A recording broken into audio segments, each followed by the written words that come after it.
গভীর সমুদ্র থেকে জীবিত ফেরত এসেছে এই ছেলেটি। তার ভাষ্য শুনলে মাথা খারাপ হয়ে যাবে।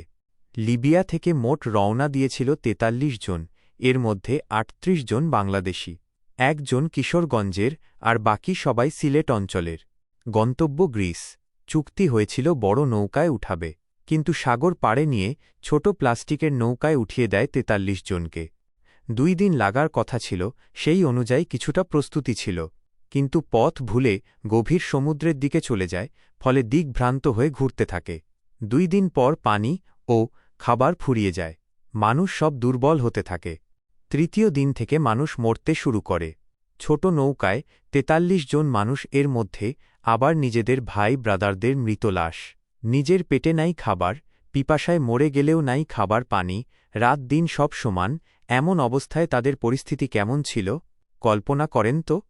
এমন পরিস্থিতিতেও ভাই বন্ধুদের লাশ কোলের উপর রেখেছে ২ দিন। ইচ্ছে ছিল কিনারায় পৌঁছাতে পারলে কবর দিয়ে দিবে, কিন্তু সমুদ্রের লোনা পানির কারণে দ্রুত পচে গিয়ে গন্ধ বের হওয়া শুরু হয়।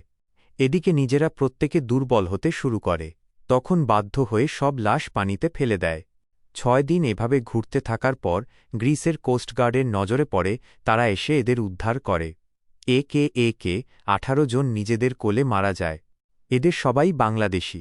ভয়ঙ্কর পার্ট হচ্ছে, এভাবে ইউরোপ পাড়ি দেওয়ার জন্য লিবিয়া উপকূলবর্তী এলাকায় এখনও হাজার হাজার বাংলাদেশি অপেক্ষা করছে।